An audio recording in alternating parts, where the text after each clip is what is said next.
here we are at CEDIA 2008, and a little bit of a change for T&W. It's not T&W anymore, is it? That's it, Phil. Yes, it's not T&W anymore. We had a fantastic announcement this week that the company was merging with a well-known Swiss company called Genesis Technologies. So now, from now on, T&W Marketing is no more. Long live Genesis Technologies. So you've got some great stuff on the stand. Let's have a look around the stand and let's have a look at some of the things that you've got to show. Ideal. So Neil, maybe tell us a little bit about the screen that we're looking at here then. Yep, this is a fabulous new screen, Phil. This screen is called the Epic screen from a company called DNB. Viewers to AV Forums videos will have seen a smaller version of this screen before, the DNB Supernova 1. This is the daddy though. People probably can see that this is actually a curved anamorphic screen. It's a 2.4 aspect ratio rather than 2.35 to obviously match the new Blu-ray releases. It also has side masking, and this particular screen actually closes completely, so when the screen's not in use you don't have the big expanse of the screen which you'll see on most of the other models here. Now Neil, why would you go for a curved screen? Maybe you can explain that to the forum users. Certainly. People will have seen the anamorphic lens systems that we use in these large installs. Now, one of the things that is an inevitable fact of using an anamorphic lens, regardless of the quality of it, is that you get a distortion called pin cushion. And what pin cushion does is it just creates a little bevel at the edge of the screen. Now, using a curved screen, what the curve actually does is it corrects the distance from the lens to the screen surface, and what that does is it just takes that pin cushion out there. And another thing with the Supernova screen is the actual screen material. It's an obvious grey colour. What benefits does that have? Well, the grey colour is a side effect of the fabric that they use. There's actually 7 layers of fabric in a Supernova screen, and what that does is it rejects ambient light. People, I'm sure, can see the image that's behind. What they probably can't see is that we're under full lights at this exact time. The screen itself is rejecting all of the light that's falling from off-axis, and that allows us to get this black level here.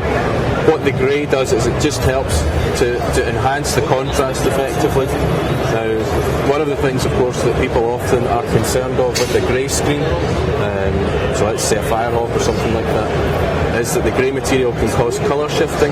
Now, a well-made grey screen will not cause any colour shifting, and certainly the Epic screen falls into that category. The screen's ISF certified, so we can be sure that its colour accuracy is absolutely perfect. Now, you've got it mounted on a System 1 from Aerial Acoustics, but that screen can go in any location, can't it? Of course, this screen can go anywhere. Viewers will have seen the System 1 and the high-end experience video that we did previously. It makes a very handy stage for our screens at shows like this, but of course a screen like this can be wall-mounted in the traditional fashion. So Neil, something else a little bit special on your stand is the carpet. Maybe you can explain it. Yep, certainly the finest carpet at CEDIA this year, Phil. This is a custom-made carpet from a company called Flanders Custom Carpets. The carpet itself, as the name would suggest, is made in Belgium by hand by some very skilled people. Each individual strand gets shot into the carpet by what looks like a giant sewing machine needle.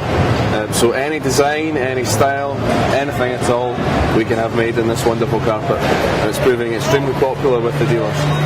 So what kind of money are you talking about for someone to have that added to their room? Phil, that's for you to ask. So Neil, here we are in front of another Supernova screen. This one's a little bit special, so maybe you want to show forum members why that's the case. Absolutely, Phil. This is the Supernova Flex, which is the drop-down version of the screen that we were looking at a moment or two ago. As people can see, it's a beautiful made screen as it drops down, but the real magic is about to happen. So I don't know if viewers can see this, but we can actually put hands straight across there. Yep. So it's some magic levitating kind of screen then, Neil? Absolutely. This is a floating screen. People don't see the complex magnet system we have in the wall here. No. Of course, what actually happens, viewers can perhaps just about see behind my hand here, there's a very, very, very fine thread that the screen drops down on, and what that does is it leaves this space here. Now, really this is like having a plasma screen drop down on your wall that can slide away again when it's not in use. And like all of the other DMP screens, of course, this screen works perfectly under ambient light as well. So what kind of tensioning system does this use to stop, you know, the ripple effect and so on? There's a large weight along the bottom of the screen which clamps it, which is the first step in tensioning. The second system is underneath here.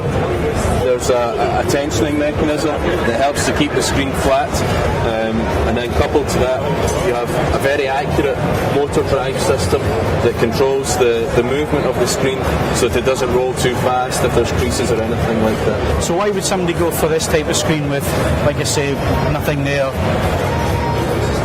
Well, there's a couple of reasons. First of all, it just simply looks really cool. Yeah. There's nothing else like this for sure on the market. The second is actually a practical reason. The DMP screens are not acoustically transparent, and a problem that you would normally have with a drop-down screen like this is that you would end up with a centre speaker way down here below the screen, which of course, as we know, is not ideal. What this space actually allows you to do is keep the speaker a bit higher and fire it down through the space. We've done that in a couple of installs already, and it's a fantastic effect. Well, Neil, it's always great to see you. Excellent. For members, what we will be doing very soon is we'll be doing some tutorial stuff after CEDIA is out the way, and that's on setting up your system and setting up your screens properly and your projectors properly. So our thanks to Neil, and it's now Genesis Technologies and not T&W. So we'll move around and see what else there is at CEDIA this year.